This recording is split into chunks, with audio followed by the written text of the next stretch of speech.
नमोस्तु आचार्य श्री। अखिल जैन दिल्ली से अपनी जिज्ञासा रखते हैं कि आजकल जैन धर्म में निश्चय नय और व्यवहार नय का बहुत प्रचलन देखने मिलता है। कई मतावलंबी निश्चय नय में विश्वास रखते हैं, कई जने व्यवहार नय में।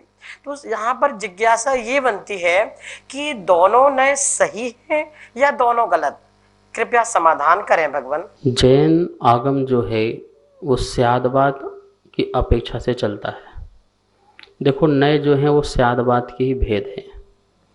यदि हम स्यादवाद में एक को मुख्य करते हैं और एक को गौण करते हैं फिर तो सही है, लेकिन एक को मुख्य कर दिया और दूसरे का अभाव कर दिया फिर वो स्यादवाद नहीं रहा, पर तो वो एकांतवाद हो गया। और एकांतवाद को आचार्यों ने भगवान की वाणी में उसे मिथ्यात्व और मिथ्या दृष्टि कहा है। तो कोई व्यक्ति व्यवहारवादी है, वो व्यवहार को ही धर्म मानता है, और एक व्यक्ति जो है वो व्यवहार को छोड़ करके निश्चय को ही जो है धर्म मानता है। तो दोनों ही जो हैं अपने स्थान पर एकांतवादी हैं, जैन दर्शन के विरुद्ध हैं। जैन धर्मी कहलाने के लायक भी वो नहीं हैं यदि वो इस प्रकार के मिथ्यात्व में लगे हुए हैं। हम क्या सोचते हैं कि कुगुरु कुदेव कुशास्त्र को छोड़ दिया तो हम सम्यक दृष्टि बन गए। वो तो आप व्यवहारिक सम्यक दृष्टि हो, लेकिन सिद्धांत को लेकर के यदि अभी आपके अंदर एकांतवाद भरा हुआ है तो एकांत मिथ्यात्व का 5 भेद में से एक भेद है।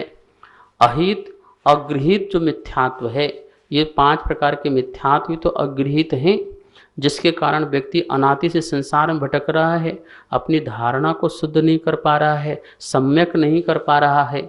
तो जो व्यवहारवादी व्यवहार धर्म में लगा रहता है, निश्चय का निषेध करता है, और निश्चयवादी व्यवहार का निषेध करता है, दोनों मिथ्या दृष्टि है। इन्हें इतनी सी बात समझ में नहीं आती है। 6 डाला की सबसे छोटी लाइन में लिखा हुआ है कि व्यवहार निश्चय का कारण है, निश्चय कार्य है। हाँ, निश्चय कारण नहीं है व्यवहार का, लेकिन व्यवहार कारण है निश्चय का।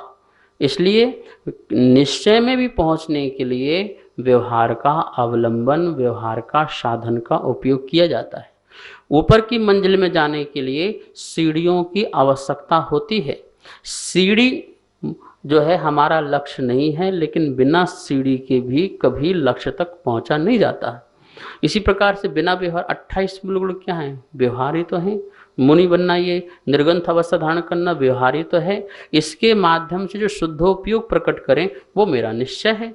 तो क्या कपड़े पहने निश्चय प्रकट हो जाएगा? क्या बिना रत्नात्रय धारण करे निश्चय प्रकट हो जाएगा?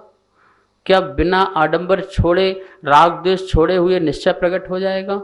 आंतरिक विशुद्धि बाह्य के त्याग से होती है। इसलिए बाह्य जो है ये व्यवहार भी हमारे लिए कारण बन रहा है निश्चय को प्रकट करने के लिए। दोनों जो लेके चलता है वो सम्यक दृष्टि है।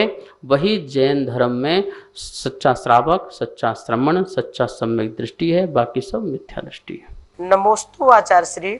नीलेश जैन इंदौर मध्य प्रदेश से अपनी शंका रखते हैं कि जो ज्योतिष में राशियां बताई गई है, क्या इन राशियों का जीवन में कोई प्रभाव पड़ता है या ये राशियों के बिना भी जीवन चल सकता है?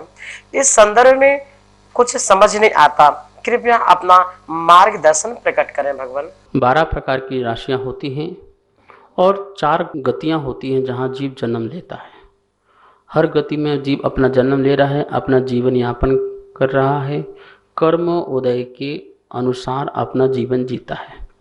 नारकी जो जीव है वो भी अपना जीवन जी रहा है, त्रियंच गति में रहने वाला वो भी जीवन जी रहा है, देव गति में रहने वाला वो भी जीवन जी रहा है। मनुष्य गति में आया हुआ जो जीव है वो अपने जीवन को सफल करने के लिए अलग अलग प्रकार से तरीके खोजता है कि मैं अपने जीवन को और सुंदर अच्छा कैसे बना लूँ। तो वो कभी वास्तु को पकड़ता है, कभी ज्योतिष को पकड़ता है, कभी तांत्रिक क्रिया को पकड़ता है, कभी धार्मिक क्रियाओं को। ध्यान रखना, धार्मिक क्रिया भी तांत्रिक क्रिया ही है। तो इन सब क्रियाओं को पकड़ करके कभी स्वाध्याय के माध्यम से अपने जीवन को अच्छा बनाना चाहता है। तो राशियों के माध्यम से भी अपना भविष्य देखना चाहता है, ज्योतिषियों के माध्यम से, जो ज्योतिष नक्षत्र आदि हैं उसके माध्यम से भी, नक्षत्र के माध्यम से अपना जीवन देखना चाहता है। देखो, इसमें कहीं कोई बाधा नहीं है, लेकिन वो हमारे कारक नहीं है, इस बात को जरूर समझना। कारक आपके कर्म हैं, वह कर्म ही आपको फल देने की शक्ति रखते हैं। दुनिया में कोई भी तुम्हें फल देने की शक्ति नहीं रखता है, मात्र कर्म ही हैं जो तुम्हें फल दे सकते हैं। इसलिए इन सबको देखने के बाद भी उन्हें कारक मत मान लेना कि हमें कोई नक्षत्र, कोई राशि में हम जन्म ले लिया, ये नक्षत्र है या ये ग्रह हैं जो हमें सता रहे हैं, हमें परेशान कर रहे हैं, इनकी शांति के लिए मैं हवन करूं, पूजन करूं, पाठ करूं, ये सब मिथ्या है। हमें उनकी शांति नहीं करना है, कर्म की शांति करना है। और कर्म की शांति के लिए फिर हम हवन पूजन पाठ जो करते हैं, विशुद्धि परिणाम जो लाते हैं, स्वाध्याय करते हैं, ज्ञान ध्यान करते हैं, ये सब कर्म की शांति के लिए करते हैं। ठीक है ना।